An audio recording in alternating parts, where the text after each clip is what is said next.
fuck it, we'll do it live.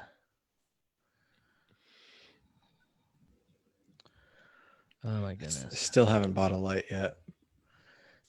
Whatever, dude. I was gonna use my kid's book light, but it wasn't bright enough, so I just have to actually go. I could get like a chicken light, you know, like the heat lamp. Like I could like get the red light on my face. That might work, huh?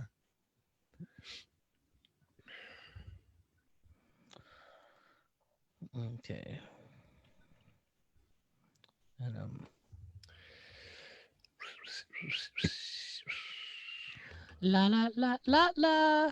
I have a light I could put on my face, but I have one of those all daylight lights, you know, like light therapy. So it's very bright and white and looks awful.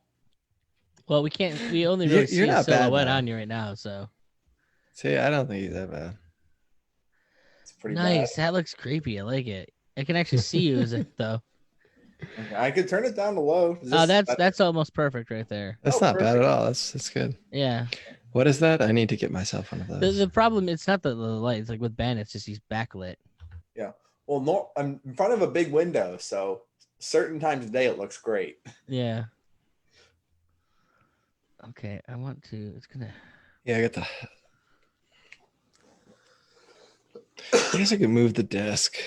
That's like such a pain in the butt. He keeps talking about moving the desk, and then like. You know. I moved it back. Before it used to be like right under the light, so like. Put it on wheels. It was just, huh? Put it on wheels instead of just keep moving it. It's. I got a carpet in this room. I've took out all the carpets in the house except for this one room, and my wife sort of on me to do it. I'm very apprehensive to do it because, like, I've recorded in like a room with no carpet, and it's awful. And so I came to the room with the carpet, and I'm going to leave it like that because I'm going to leave it like that. Just keep a big carpet in the closet and roll it out whenever you're going to record. It's so much work. I'll just be lazy and not carpet the floor, not put that clicky stuff down. Whatever. Yeah. You know what I'm saying?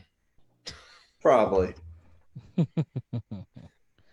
Yeah, I talked to my little brother this weekend. He was hammered. It happens.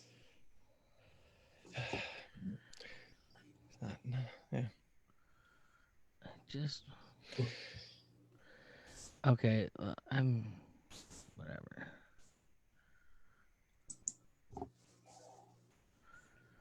I wanted to do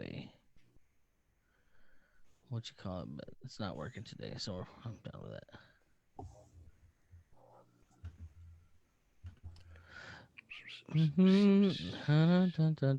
Sorry, this is like so much just the prep time. All good. It's a lot of moving parts.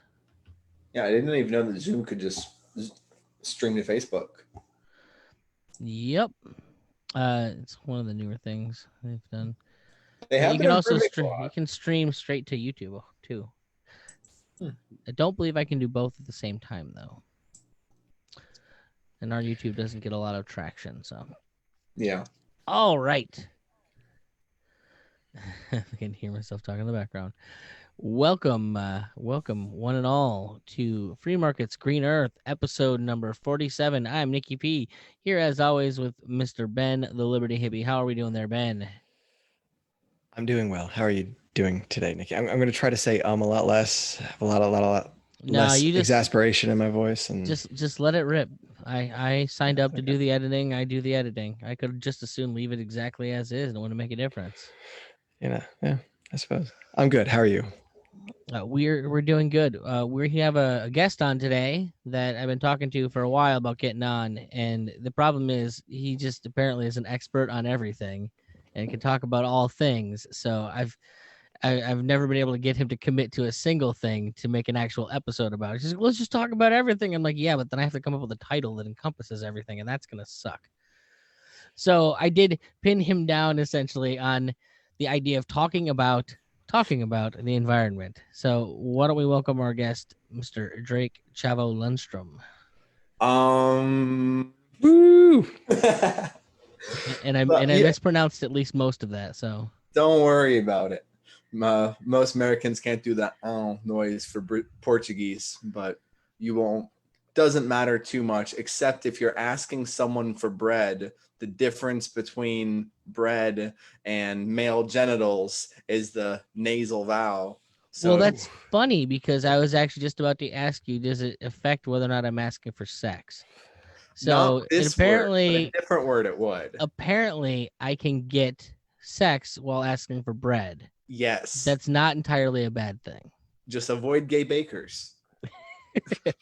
So, anyways, welcome to the show.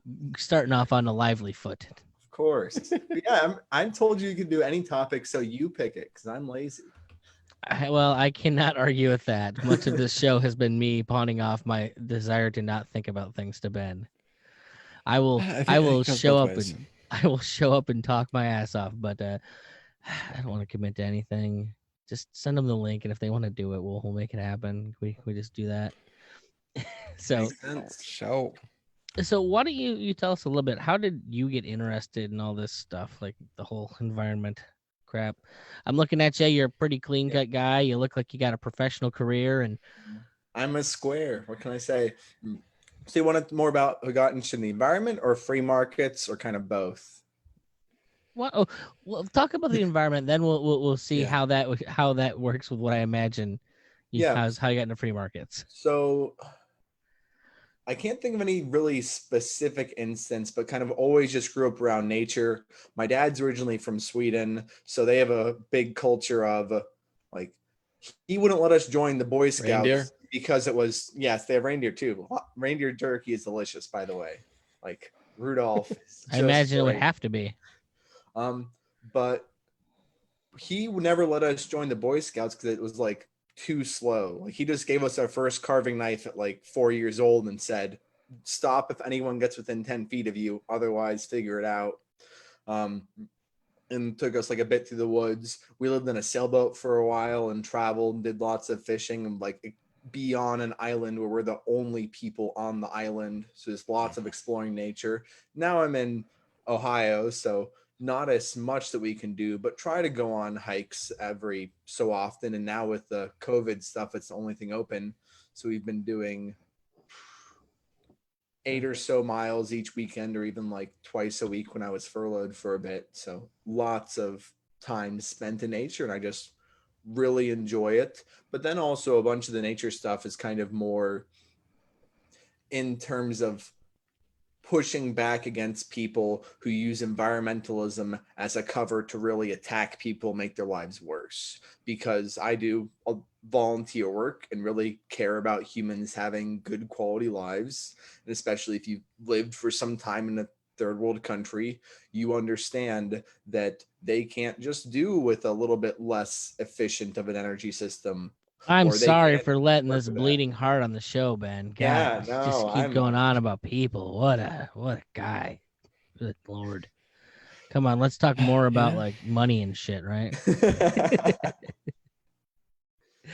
I'm sorry, I couldn't resist. Also Jewish, but I mean, I wasn't gonna make a note, but I mean, I do have you on video, so yeah. you look like all those characters in those movies about World War II that I've seen. So mostly I think it's that shirt. You look like you could have been in Swing Kids. So I'm not actually familiar with the movie. I don't know it. Specifically about American swing records in Nazi Germany and like the dance halls and stuff that were illegal. It's a very interesting movie. Yeah, sounds like something Thaddeus Russell would write about. I think he has tangentially. It's a really cool. It is a really good movie though. Great soundtrack because it's all like Benny Goodman and stuff. Put it in the show notes so I can find it. We'll do that now. So anyway, so continue. I mean, that's most of it. Ben. So growing up, I'm curious, like in Sweden and being outdoors and stuff, was that like I don't know, how universal was that? Was that something like all the kids were doing, or is it just kind of like you guys were sort of fringy with that? No, so that was my dad, not me. So he kind of passed on some of it, but not as much, just because restrictions in Columbus, Ohio. But he would take us to like the woods and like, okay, here's how you make your own bow and arrow. start shooting things with it. I don't know. Yeah. Nice. And so, how about like the free market side of things? How do you find yourself where you're hanging out with libertarian types and give a shit about the environment? Yeah. So I also came a bit from my dad because he read Ayn Rand back when he was in Sweden, and Sweden is they have a very anti-individualist culture, kind of like you can never brag about your success. It's looked down upon very harshly to be rich, things like that, much more so than America. And kind of Ayn Rand was his first exposure to someone who said it's actually good to be a business person and successful. So that was really influential on him. He mentioned that to us. And then when I went off to college, I found this random dunk tank. I was like, oh, this group is a dunk tank. And I walk up to it and they have a copy of Ayn Rand's Atlas Shrugged on the table. I'm like, what? Oh, I've heard of that book. And they gave me a copy and it had like a meeting invite to it. I still have not read the first page, even though it's been like 6 years now. It's kind of a pride thing at this point where it's like everyone claims Ayn Rand, libertarians come from Ayn Rand, that I can still say I haven't read a page of her writing. So I don't know if I ever will break and read the book. I mean, I get the pride thing, but Yeah. I enjoy the book. There's a lot of people that don't like the book. Yeah. I like it because it's feels like it's written for autistic people. Like her characters are very wooden and 2-dimensional in certain ways, and I appreciate it. Easy to follow what's going on. Well, definitely that. But Yeah. no, I mean, like they're very like her characters. There's not usually a lot of gray area emotionally for them. A lot of what they do is very. I feel this way, and therefore this is the way I must act in accordance with my feelings. Okay. I'm not sure if that makes me more or less likely to read the book. Not gonna lie. It probably doesn't affect it one way or the other because yours is about pride. So well, it's not just that, but like it's sort of turned a little bit into that. But joined the Young Americans Liberty chapter because everyone coming to college 2013 and later kind of got picked up by the remains of the Ron Paul Revolution, because that's what started the Young Americans Liberty chapter on the campus. And I ended up taking it over, and I liked learning, went through like all of Tom Wood's podcasts and then like many of them, like just go through the whole backlogs of a bunch of podcasts to learn a bit, read some books, but mostly audio. And also as our club, the big thing that we would do to attract people is we would host a debate each semester, starting with my second semester in the club, I think, where we would have Republicans, Libertarians, Democrats, and then eventually we added Socialists on stage. And we always had a competition to see who was in it. And I kept taking the stage. Maybe I want to say I was probably in the debate 5 out of the first 8 debates, and the ones I wasn't in was because I was not available. Okay. Yeah. So I have and I enjoy being correct. and I also just really like learning things. So I learned enough that's how I also became a researcher with Freedom Tunes, is that I was in his Patreon and he has these Google Hangouts, and stuff was coming up in the group and people said something, and then I could provide an exact number and citation for it. And just all of a sudden the Hangout chat was full of like 20 links that I posted there. He's like, hey, can you send those to me afterwards? Oh, and this question. Then all of a sudden I ended up doing some research for him. And I don't do a lot of his videos, but a couple of the ones that are more stat heavy. Mm-hmm. If you see Drake as a citation at the end of it, that'll be me. Nice. And based on your timeline, it is safe to say you are a baby, and that's also interesting. 24. Good Lord. Not to be 24 again. It didn't even get an that was just an exasperated sigh of. I'm just lucky because I got one of the few libertarian ladies engaged to me, and she hasn't figured out to run away yet. So nice. She has Down syndrome or something? Like, I don't know, but something must be wrong. Well, I hear that. So that actually kind of it colors the conversation I wanted to have with you a little bit, because you're closer to what I would kind of consider the belly of the beast as far as giving the youth their marching orders when it comes to this. Like, Yep. I know what it was like when I went to college, which it was definitely there. And I remember taking all my environmental ethics courses and stuff like that, and I remember the way people talked about it. But what is the tenor in colleges? Closer to this time period when it comes to this stuff. I mean, Yeah. What did you go to college for? I'm curious. Mechanical engineering. So Okay. I didn't run into it too much. What I'd run into was a lot of people on campus that really cared about it, that had majors that weren't really much work. And then the other engineers, a few of them kind of cared, but it was kind of like, yeah, I want to do real things and make money, and kind of ignored the people doing the crazy stuff and all the stunts. But I mean, it's no surprise it's people with liberal arts degree. yeah, but it's like when those. but every time you walk through campus, there's someone with a sign this to divest from fossil fuels, do this, like just essentially connecting signatures mostly. I'm only about divesting from Israel. That's the only thing I want to divest from. Yep. Well, that's the one thing that'll get you censured. So watch out. Ugh, sadly. So it's got kicked off Facebook.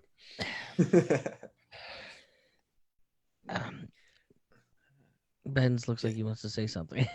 I was just kind of thinking. I was just thinking. I don't know. We can talk about Israel. Is that what you want to turn to? No, we're good. No. So now, is this something that you do spend a fair amount of time yourself talking about it? I know anytime I mention it, you're always on my page, like, yeah, dude, let's go, let's talk about it. So clearly, it's something that like you feel an interest and a reason to kind of hit go on. Is it something that you did while you were in college, like as opposed to the other engineering students, or is it something that you picked up after the fact? So I wasn't much of a partier, and I had a apartment to myself, not on purpose, but every single time I tried to arrange a roommate, something went wrong.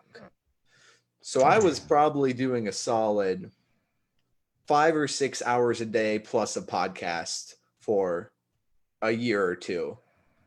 So you can get through a lot of material. I went through the entire all archives of Tom Woods, Jason Stapleton, Dave Smith, Power Hour, which is Alex Epstein, Lions of Liberty, like name a libertarian podcast. And when I was done with college, I had finished their entire archive, and them would like message them a bit about it if I found it dangerous. Yeah, no, I can't do that anymore. I can do like a bit, but there's a lot of podcasts now where I do not keep up to date. So that's what I needed to do with This Week in Liberpods. I need to find a college student to do the listening for me. Yeah, because college used to take 45 hours a week on average for like all the studying and tests, and now on average it takes like 27. If you can get into college, the rest of it's pretty easy. Like engineering's a bit harder, but it's still like nowhere near the amount of time you put in with a job, even with like a regular 40-hour a week, no overtime. I know jobs suck. College was awesome, but money is nice. It's really nice. I'll tell you when I find some of it. It's true. Wait, you have kids. I'm so sorry. I mean, I wasn't doing great before the kids either. Okay. I'm one of those. I've chased my dreams for far too long, people. And my dreams are jobs that don't pay well for most people.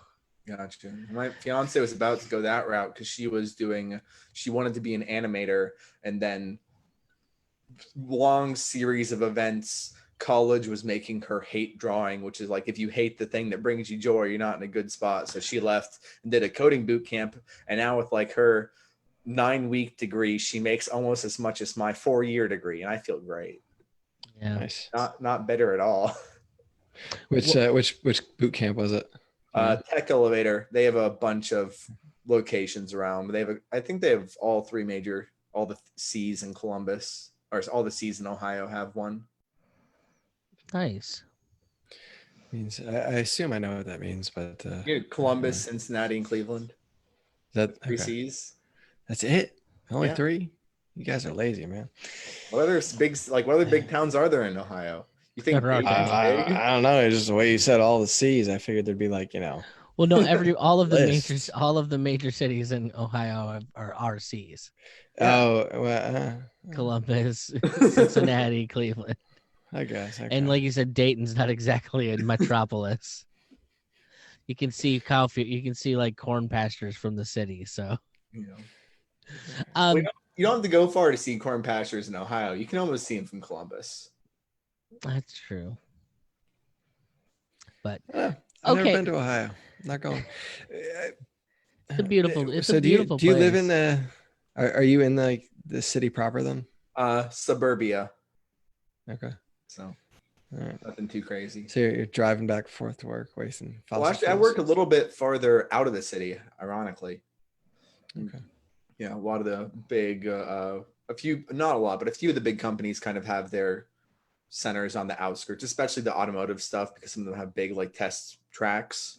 Like there's a really big Honda testing facility northeast, like 30 minutes out of the city. And they have their own like, I don't even know how many miles around the track is, but it's big. So if they're doing like a durability test on the car, they'll actually have people just drive the cars like 24 hours a day straight for like weeks to simulate years of wear and tear on the vehicle. Just like have shifts driving cars and nothing else. That's Well, I insane. know. I mean, in general, when they do this stuff, they try and buy the land where it's cheap, which is almost always out in the middle of nowhere. Yep. Or Yep. just in Ohio. That's also true. I mean, there is a lot of car manufacturing done in Ohio. At least, there was. Yeah. Some of them stuck around. Yeah. So, what you've mentioned a lot of different topics when we've talked. What is the thing that like really interests you in the environmental movement? Is there something in particular that you really focus on, or just in general when it comes up, it interests you? I think the one that still bothers me is actually from one of the debates where, so I'll start off first with saying how not to debate environmentalism from like the capitalist point of view. So this was my like second time, so I wasn't that good yet. And they had been pushing for climate change to be in the debate because Democrats always wanted it in the debate because they knew it's something that some of them actually care about, and others of them just think that that's a topic where they're going to win on. And like if you show well, you get more people to join your club, you do better, et cetera, et cetera. So they bring up climate change, and we're also doing pair debates just because college students aren't policy experts and everything. So you'd always have two people for each group to kind of make it easier trade off. So I was the second one to go up to my pair, and it had been going a little bit falling apart because the other guy on my team messed up his answer. He had like a bit of a memorized response, but it was a little bit to the wrong question. So it didn't hit well. And I go up there all like fire and brimstone of like, acid rain was fake, global cooling was fake, all this is fake. Why do you yeah, no, it was. We had people in the audience like yelling articles at us from the audience of like trying to disprove our citation, like trying to say like, this article says that you're all wrong and they're gonna burn and the Antarctic's melting, and like it was not great. But the final rebuttal of that, the Democrats had it, and out of everything they said, they come back to the final rebuttal and they say, there is this one town in Africa, they gave a name of it, and this town has been in a drought for like 5 years, and they're struggling and poor, and some of them are dying. And if you like don't help climate change, we can't help these people, something like that. And it just burned me up inside that I hadn't gone into it well enough to like actually explain that the solution isn't remove humans from the environment.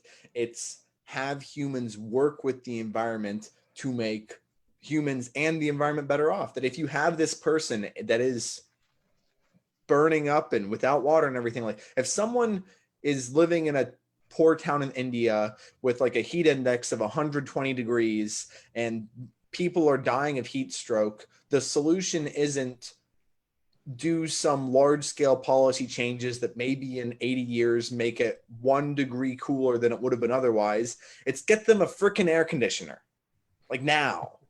And this city is like the response I want to have is like, we could also build them a well or get water to them or do something that we could like let humans interact with the environment to make an environment that, while beautiful, is sometimes dangerous, kind of safer without just destroying it. Because the position that people have is either you just like it's destroy the environment or do nothing, and there's no recognition that doing nothing is also really bad for humans and that we can interact without destroying the environment. I don't know if that was an answer in there somewhere. No, it was because I mean I'm telling you right now, my first instinct is how about you don't live in the fucking desert? Like Yeah. that's the first thing I think of. Like maybe choosing to stay in a place that wants to kill you is probably not the best course of action. I'm sure there's places that you can go. Yeah. But you're right. I mean, I've had that argument even about here in the States when you talk about I would just prefer people relocate to places that suit their politics better. Yeah. And the thing you'll hear is some people are too poor to have that luxury. And it's like, okay. Well, that is true for some areas. Like some people that like we were in Tunisia for a bit, which is a not great country that is mostly a desert. We were there in like 2002, and people were legitimately too poor to get out of the country. And even if they wanted to, they had a dictator at the time that would have like that searched any car or boat leaving the country to stop people from fleeing.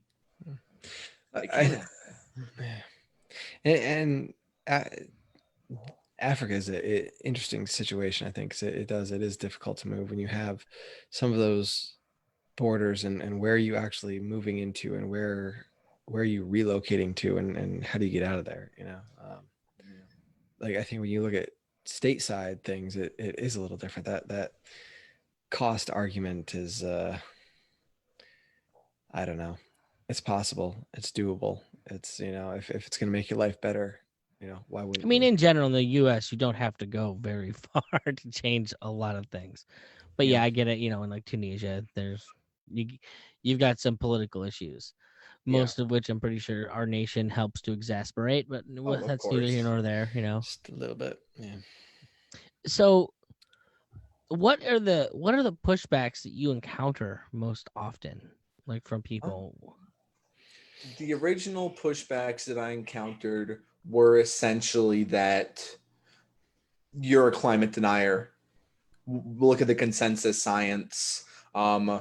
People are going to die. Think about the great grandchildren, all of that. But as I've gotten better, that's kind of what I've gotten good at. If you're having the conversation right, it'll never come up. Mm-hmm. So, well, I try to like, especially with this show, I definitely try to approach things from a position of, look, I care about this. It's not like we're environmentalists too. We may have different conclusions and different things that we think, but at the end of it, I want the world to be better for us and the animals and the plants and everybody else. So the old Scott Horton fight the left from the left, the right from the right kind of tactic is generally what I try to espouse. yeah, no, that's definitely one of the big things I do now is you start with your values of like, this is what I find important, which is like, I want humans to live happy lives. And I think that nature is important and beautiful. And like, I don't want to be part of a humanity that doesn't have woods to hike in. Like, I like it beyond even just the prettiness, even just in terms of like mental health and stuff. Like humans are meant to have some interaction with kind of more raw nature. And if you start with that, and then you also, instead of like saying you're wrong, this is right, whatever, you tell the story of like how you were convinced and like give them your reasoning, the facts that you saw, whatever, and let them make their own conclusions. It's not like people instantly change their mind or whatever, but they listen and they actually take you seriously and think about it. And some of them will change their minds. Other ones You just may kind of plant some seeds and all that. yeah. Fungi spores. I mean, Ben wasn't on board for a long while. It was like one of his big hangups before kind of coming over this way. So at some point, somebody got to him. Yeah, I think it's just common sense, more working on the principled end of things, I guess. I don't know. It's more, I don't know, the property rights of large expanses. You know, that's what always kind of throws me a little bit. Some of the water and air. You've been hanging out with too many Georgists, bro. Oh. Maybe I have. No, I haven't. But it's just, you know, where my thinking was, and how it tends to go. Do you have any conversations like outside of the internet? Yeah, because I was in the debate group, so a lot of it was in person. I guess that wasn't that long ago for you. Yeah, well, it's also I graduated 2 years ago, but I'm still in the chat, and now with the coronavirus, we're having online meetings, so I can join in even though I'm like 2 hours away. So I'll hop on and be a font of knowledge. So like just a week ago, someone was like, "Hey Drake, are you sure about the environment stuff? Can you just like walk me through it again one more time?" Because I saw this new article that said CO2 is making hurricanes worse and we're all gonna die. I mean, they've been saying that for 100 years now, it feels like.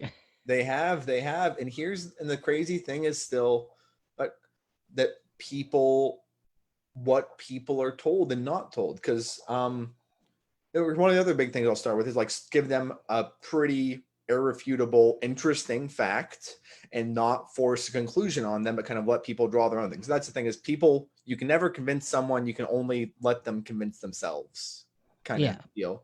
So I asked 3 people, different like friends that aren't really political stuff. Although one actually was a student that just finished their AP environmental science course. So they should have known a bit about the environment. And I asked them all the question, over the last 100 years, has human deaths from the climate gone up or down, and about how much? And they answered, stayed the same, increased by 10%, increased by 50%. Just asked a random group of 3 different people. And I assume you know the number, since I remember one of you mentioned moral case for fossil fuels. I don't know it offhand, but I know the premise is no, the world is much better for people than it was Decreased by a lot. by 97%. That's not even like it decreased a bunch then stopped. It's like it's been cut in half every single decade for the past like 110 years. Yeah. And then you tell them, they're like, what? That can't be right. And you're like, well, you like thunderstorms. They're really pretty, right? Well, how much would a thunderstorm suck if you were like in a really crummy shack, a grass hut? Yeah, you get pneumonia instead of enjoying this pretty thunderstorm. Or what if a drought happens right now? Oh, you can just bring in water. Or when the famine comes after the drought, you can just bring in food. I guess that would change a lot, wouldn't it? No, absolutely. I mean, the big thing that I kind of, you run into the big thing is that people that kind of believe humanity doesn't have a right to be here. Like we just need to go and leave it to the animals and stuff. And the big thing that I try to bring to the table now is, okay, so let's presume you're right. Like I'll acquiesce absolutely everything to you. What I will say is humanity going to irreparably destroy nature, or will nature prevail? Because that's what nature does. And I've personally never had anyone say no, like, or had never had anybody say that, yeah, nature is going to be completely decimated and wiped out because of humanity. Nobody believes that's possible. So what I always want to say is, okay, well, then why wouldn't we err on the side that allows human life to flourish? And let's just see how this experiment goes. You're right. Maybe we wipe ourselves out. Then you get what you want anyways. But either way, humanity goes away at the end of it, if you're right or wrong, if we do what we want. So why wouldn't we choose the path that allows us to attempt to thrive versus just, committing seppuku right now, or whatever it's called. Yeah. And I don't think people like get it though. I don't think a lot of people realize it, right? Like realize that when you're advocating for some of that stuff, like you're when you look like like your environmental science guys, right? You're in class, like what are they learning? And they don't know some of that information. Well, they look at Probably it like because Bill it's, Gates does. They look at it as like not making new people. They don't look at it as killing off the current people, and well, they think that's different somehow. but it's removed, right? Like you're I mean, how many people, I don't know how long it took, for me to figure it out, but like I don't think that the general person off the street like can think outside the box, right? When you think about those things, when you think about, harming someone in Africa or whatever, or like reducing, right? Reducing what we have, like we could probably do with less right here, but somewhere else they probably can't, right? Yeah, that person needs that well. They need that air conditioning to make their place habitable. Maybe we could dial it back. Maybe we don't have to have our AC set at like 69 when it's 100 degrees outside or whatever.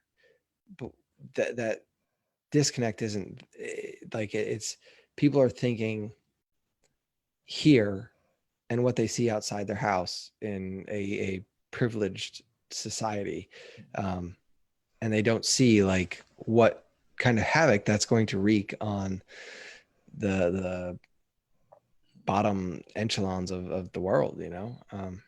Well, a good example of Rambling. that is the coronavirus stuff, where a bunch of people are saying, hey, what's the big deal? Just stay home for a while. But then if you look worldwide, it's something like 130 million people that are now going to be at the brink of starvation due to shutdowns from coronavirus, because it's hard to realize That we how supply most of different. the world's food.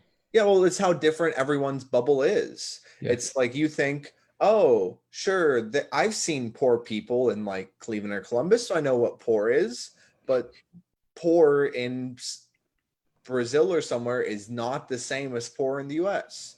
And that, or that people kind of think that it's a, I forget the fallacy is, but people think that things are similar to what they're familiar with. So you think kind of everyone's kind of just like you. And it's like, no, there are people that have very different lives. I don't remember, Is but it I part? think Would it's that like be part of normalcy bias? yeah, that's what it is. It's like a sixth of the world has uses less electrical power each year than average refrigerator. Something like that. It's a lot of people don't have anything that we take for granted, but it's hard to see that when you've only ever lived in the US. And even if you've left the US, it's hard to kind of remember just how extreme that difference is. Yeah, and that's it, right? It's not something that we're educated about, that whether it's on the news or in school, as those aren't things that we're thinking about. It's when I think of poor people, I think of the poor people that live in the local city, not like, the guy that's surviving on 30 cents a day. Well, I mean, but that almost seems disingenuous to say, because you have those same people that are the same ones that'll say, oh, well, you got to think of the children that are starving in other countries and things like. So they realize that poverty like that exists. They just, I don't think they make the I don't, connection. I don't think they realize what it takes to make that poverty into what we have. That's like No. the thing that Alex Epstein will talk about, is that it takes a lot of fossil fuels to make a place as habitable to live in as we have here. Like, it takes a lot of moving things from one place to another. That's a lot of burning fossil fuels. Yeah, that is. But I mean, you think that's like a different thing, Drake? Well, there's a few different groups of people. There are some people that are so committed that are actually wanting there to be less people. And then there are a lot of people that have been told that being pro-environmentalism or pro stopping climate change, whatever, is good and helps people. And people, you have a limited amount of processing power, like thinking time in your brain, and it's not an issue that really affects you much personally. And you've been told by everyone this is right. So why would you bother to like do a deep dive and read these books and question it? People are told that we need to act now to save the environment since they're children, like, why would you ask any questions? I mean, I remember Captain Planet, bruh. Yeah, no, and if you grow up that way and you're told, He doesn't. like, oh, I don't know. You don't know what Captain Planet is? No, He's I know too what Captain young. Planet is, but I All right. very vague memories of the blue skinned man. I've often thought about just turning the show into discussion Recaps. about recaps of Captain Planet episodes. Allowed to wait till next episode then. We'll go episode by episode through the series. Lord, make bonus content for all the. We can wait. Should that be bonus content? We just get hammered, drunk, and like watch episodes of Captain Planet and do commentary. It wouldn't be the weirdest bonus content for Libertarian Podcast. Oh, I have no doubt about that. I kind of like this idea now, Ben. So we'll do like a regular episode and like drink so that when we're done with the episode, we just watch an episode of Captain Planet and record our commentary. Yeah, maybe. do it. I could do that. I mean, we always stay on here longer than the episode, anyways. So, Yeah, you know. Oh Lordy, get myself in trouble. So, I mean, what was the tenor like of society and stuff? Kind of did you feel growing up? Because, like I said, I know obviously you didn't grow up in a world with Captain Planet, but I think you grew up with things that were a little bit more insidious than even that. How to say it? Captain Planet made it an argument of saying going for the planet is good and you need to learn this. And when I grew up, there wasn't an argument.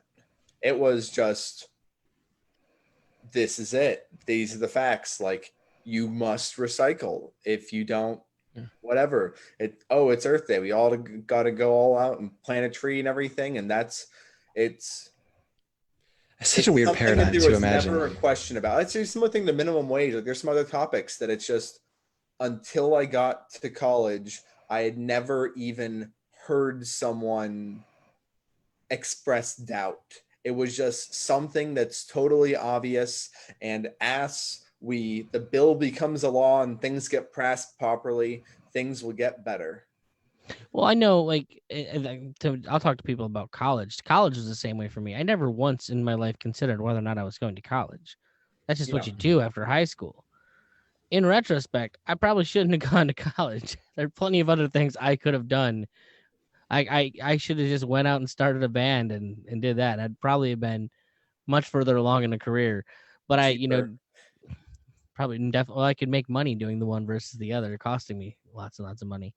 Yeah. So yeah, no, I get that. Like, it's just it takes it from the background to, just the natural state of things. Yeah, but the nice thing with that is, though, when you confront someone, say, hey, when you're talking about minimizing human impact, if I was talking about minimizing mosquito impact, that would mean killing all the mosquitoes. Like, it's not a good way of saying things. It's a feels a little bit genocidal when you say you want to minimize human impact. Just think through it. And when they actually take both of that and like, oh, I didn't think about that. Well, it's like I was just saying, like, in their heads, they think of it as, let's stop people from procreating it and not let's get rid of people that are already here. They have it worked out in their brain of one very specific way that you would do that. That sounds pretty nice.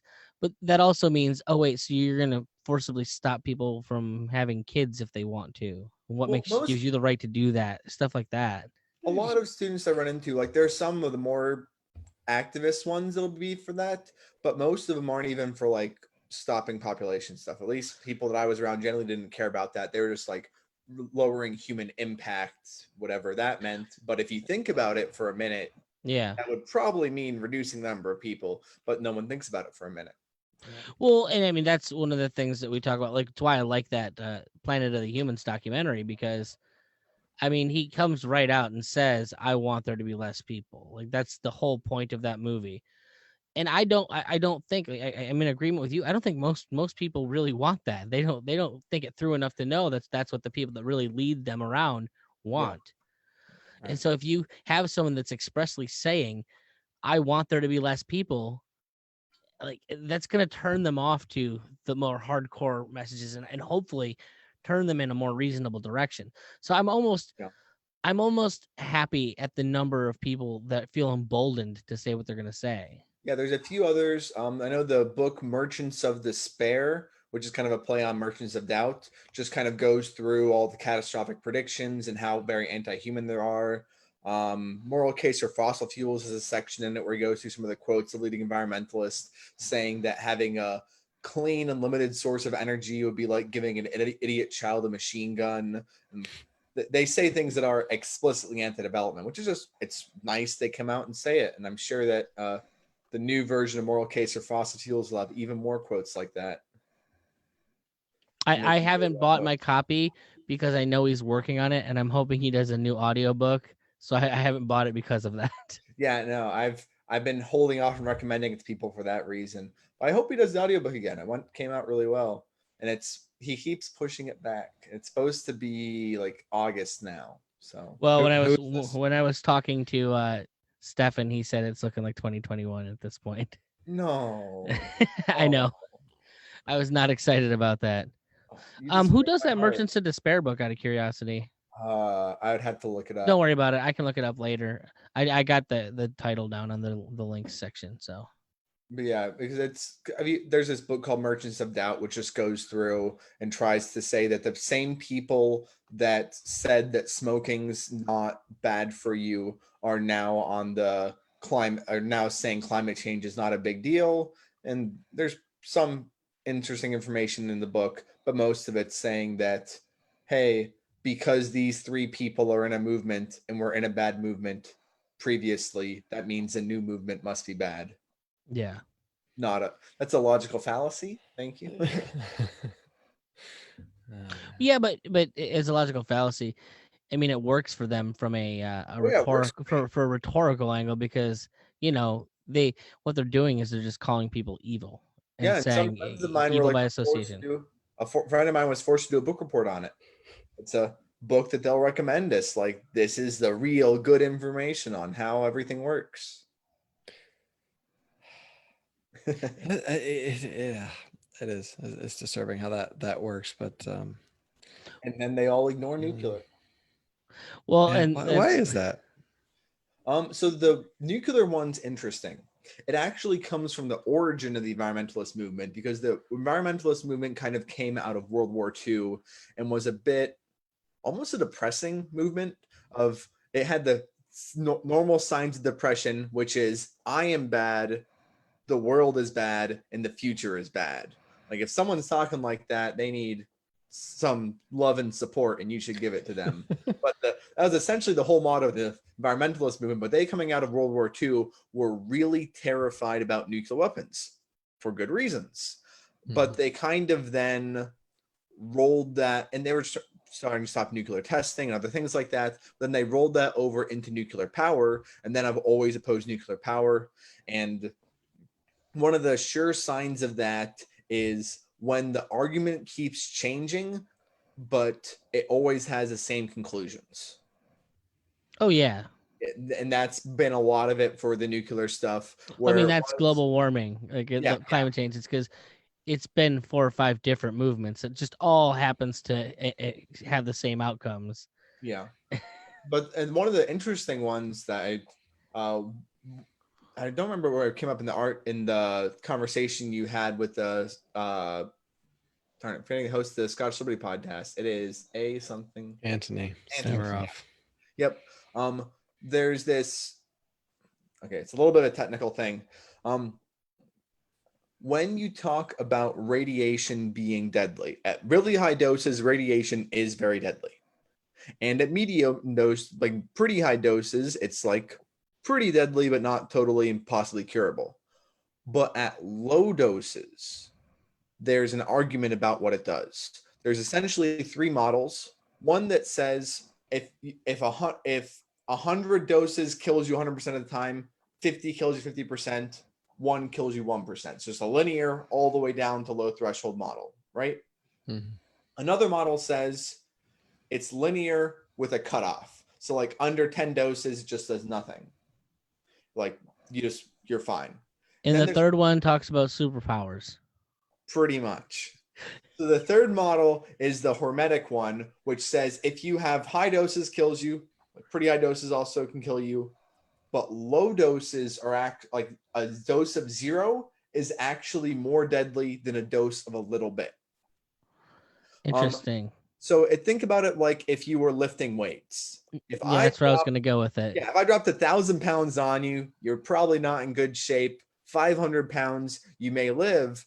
But if you pick up like 50 pounds a couple times every day, you're going to be a lot healthier than if you do nothing. Mm-hmm. And that's actually how there's some radiation. There's some interesting studies. Well, I mean, your body like it does that with basically all stressors to it. Yeah, literally everything. And we evolved in a world with radiation, and like radiation from the sun is really not any different than radiation from nuclear power plants. Like you're more irradiated by eating a banana than you are by living near a nuclear power plant for a year. It has potassium in it. So I can't eat bananas, right? Yeah. But they've even done these studies with mice where they shut them off from the background radiation of the universe, because there's always like some radiation coming in from the sky, and they shut them off from everything. The mice are much less healthy and die faster. So and that was one of the things that I was following Fukushima really religiously for a while. It happened when I was in electrical school. And It was just like every day in class, while I'm waiting for the teachers to get there, like I was watching it religiously. And I followed it a lot longer than most people did. But even eventually I just kind of gave it up. But one of the things that they kept talking about was the fact that they kept having to actually change what is referred to as a safe dose of radiation, because it became apparent almost immediately that when that dumped into the ocean, it was going to very quickly make every place on the planet completely untenable to live by safety standards if it didn't change. Yep. And so, as opposed to telling everyone out there that they're going to die, you change the number and make that number okay. Now, it could be that it is okay. I don't know. I'm not, a radiation expert. So, but, it is something that it does weigh on my mind. Like, why is that a political solution, or is that just the science changing with new information? No, it's actually it was a political issue to start with that then became accepted science. What happened was the scientists researching radiation felt that it was their moral duty to make the world leaders as scared as possible of using nuclear weapons.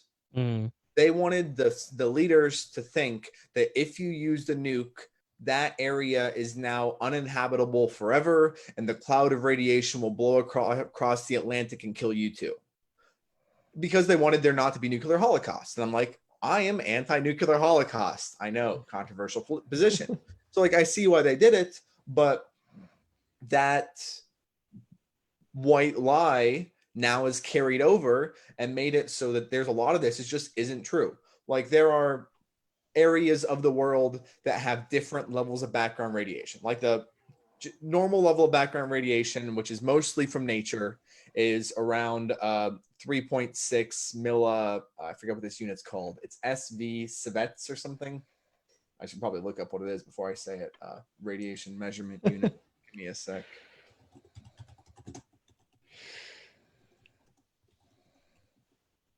I'm going to pronounce it badly. So that's what happens if you read instead of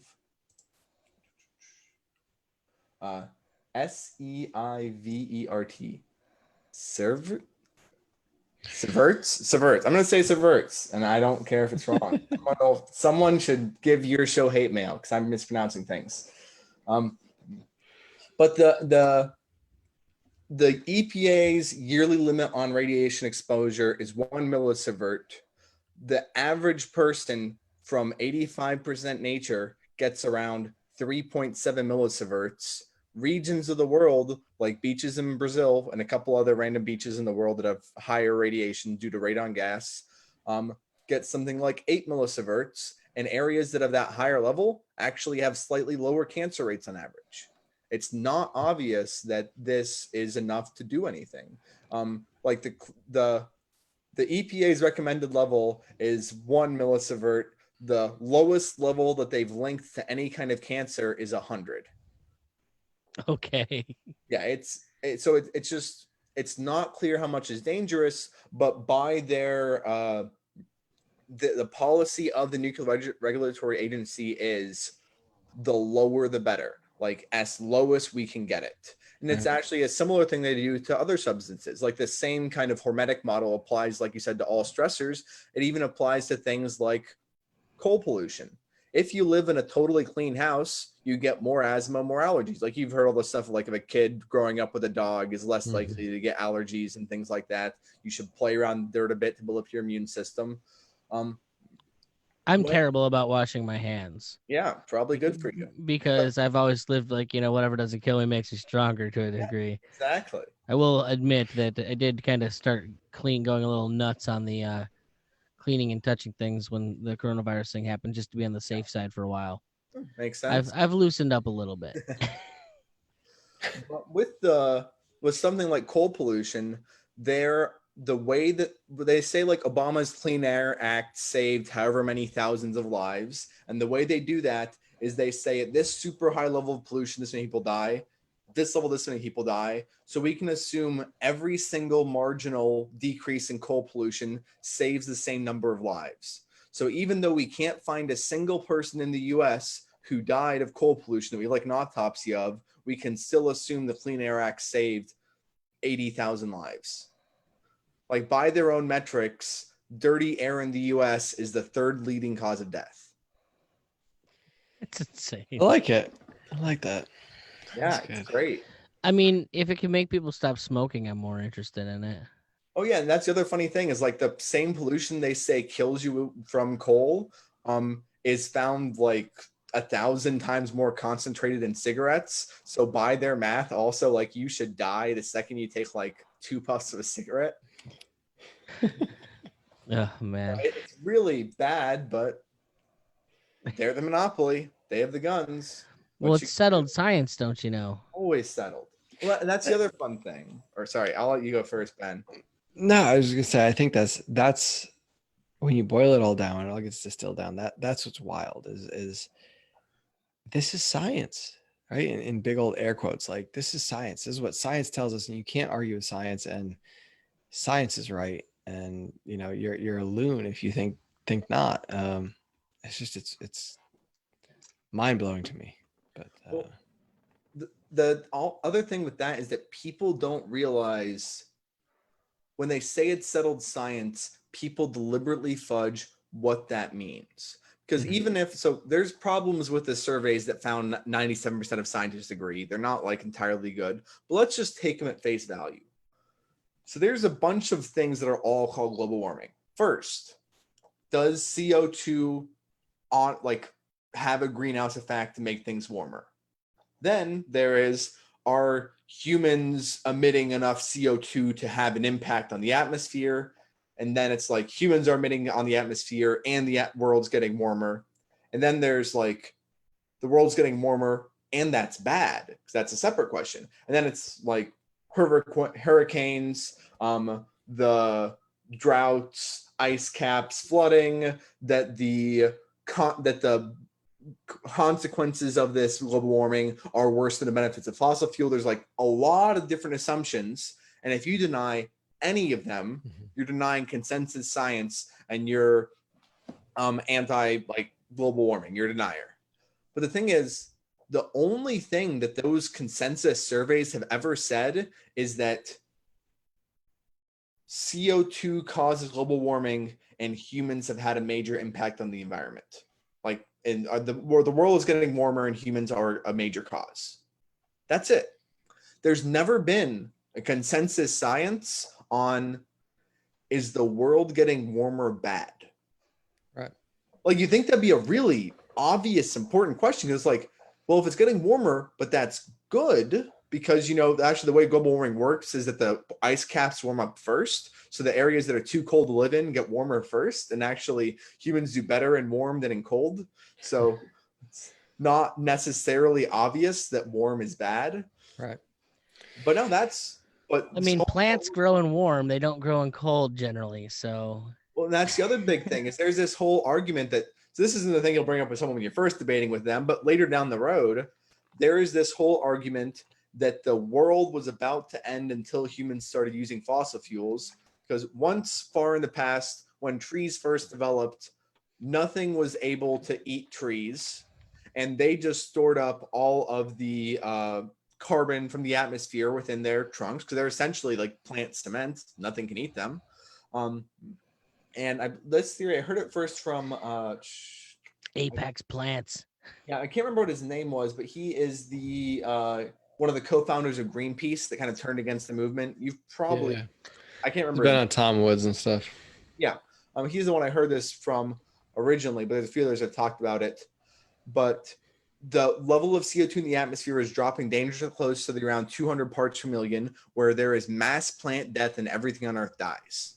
And then some white rot mushroom, white rot fungus developed that could actually break down trees, broke them down, released the carbon back in the atmosphere, world was saved. Now we have... I love mushrooms. Yeah, mushrooms are great. Now we have shellfish that they hide their bodies in their shells. And when they break down, they're hidden by their shells. And all of a sudden, we have all of the carbon in the atmosphere is getting hidden in like limestone deposits. And the world was actually approaching the 200 parts per million CO2 that would lead to mass plant death and global extinction. And instead, humans started breaking it apart and burning it and releasing that CO2 back in the atmosphere. And we've seen over the last 40 years, more like the net increase in green is bigger than the entire Amazon rainforest over the world. And even places people aren't planting stuff, there's been a massive increase in green from more CO2 in the atmosphere. So like, it's not all like, it could be bad, but it's not obvious. It's not settled. We can't know it in advance, but everyone assumes we do. Yeah. It's all about them a priorities. Yeah. Or other things are like, people are like, oh, all this nature that you know was given to us perfectly. And it's like, you realize that all the nature you're looking at was already changed by humans. Like the only reason that there are a bunch of big forests in North America is because humans killed off all of the mammoths that were keeping the forest down. Like it used to be all plains and grassland until humans came through and killed off the mammoths and other large creatures that were keeping it as plains. Well, and just in general, their time horizons are just ludicrous in the first place. Because, as always, you go back far enough, we're not the first species to affect the planet like we do. Like things have made other things go extinct since the dawn of time. It's never going to stop. And if nothing else, meteors can make things go extinct. So it's like, why is it obvious that we have to give up? You know, why do we have to quit trying to do the thing that makes us human, which also makes us an animal because every other animal does the same shit. Yeah, you've heard the thing of if an alien came to Earth, they wouldn't say, oh, that's so unnatural. They'd say, oh my goodness, they have the biggest nets. Look how successful this species is. They have big nets. Right? Like, we're just really big ants. Yeah, really. I think, like, I don't know. I don't mind it. Maybe an ant. I had something I was going to say and then I forgot. Oh, God, you got me thinking about the 3-body problem. I don't know. What is that? The 3-body problem is a Chinese science fiction book. And like the first book ends with them the aliens calling us bugs. And it's based off of the idea, like for them, we make contact with aliens and they want, like, their planet is not hospitable to them and prevents them from kind of advancing as quickly as they could. And they're like 400 years away from reaching here. And so if they were to begin the trip at our rate of advancement, that we would be more advanced scientifically than they are by the time they get here. So they come up with a plan to like undermine our science and make it so that we can't advance scientifically and stay the bugs that we are. You know, just cockroaches meant to be stepped on and squashed when they eventually get here. It's a really interesting book. I find it far less well written than it is interesting. Like, the premises are really cool, but the it was odd to see like this coming out because it's like, God, it feels like at every angle, I'm just getting spat at that human beings are are awful to the planet. Like in the book specifically, they actually mention Silent Spring and how it changed Chinese culture and things like that. It's a really interesting book, and especially for science fiction to kind of be rooted in so much reality. But their science is pretty terrible in it. So that happens a lot with science fiction. There were some books I read before I entirely understood that and like quoted some facts to people, and they were like, "No, those are not correct." yeah, no, I specifically like I'm reading it. I'm like, I don't have a suspension of disbelief enough for this because like the science that they're quoting is basically just fantasy. Yeah. It started getting into like specifically dimensional science where they're talking about unfolding 6-dimensional objects to make computer grids inside of them, then you'd fold them in on themselves, and like I kind of get what they're trying to do there, like from a philosophical standpoint, but they were treating it like an actual physical thing to be done, and it was really really kind of silly. Yeah, and then even with some of those stuff where they talk about humans being awful, it's just like you said, things just happen all the time that destroy just as much stuff. Like all the people that freak out over an oil spill and how awful that is, and don't realize that they're just natural oil seeps that do like 80 times the biggest oil spill in world history every single year. Where's that at? That's something I've never heard of. Yeah. Let's see, what is it? Yeah. In general, I don't like the fossil fuel industry for other reasons, but not because of what they do to humanity, mostly because they're shitty companies. Yeah. And they're too involved in government. No, they're not great companies, and also now they're like hopping on the unreliable Green energies bandwagon. Yeah. But no, there's some sediments offshore in the Santa Barbara Channel. So it's not like one specific one. It's like a lot of small ones, but it's putting out like 8 to 80 times the amount of oil spilled in Exxon every year. That's crazy. Yep, and no one's ever talked about it. Or people don't talk about like what is it, Cuyahoga River in Ohio, the river that caught fire that got on like TV and made all this crazy news. No one talks that, and then they say that the Clean Water Act saved us, and it's like you realize every year before that it caught fire more than once and been getting cleaner every year before the Clean Water Act. Well, in general, like that's one of the things. If you have a good resource on that, I'd love it.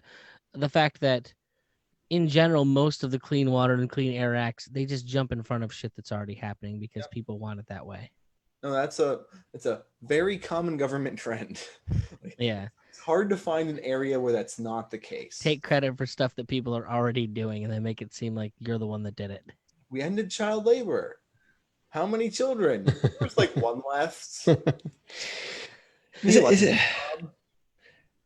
that on purpose? Is that a purposeful thing, or is it just that that's kind of the nature of the beast, you know? I think it's that they're too afraid to do anything that upsets interest. So you wait until consensus already agrees, and then you're like, here we are.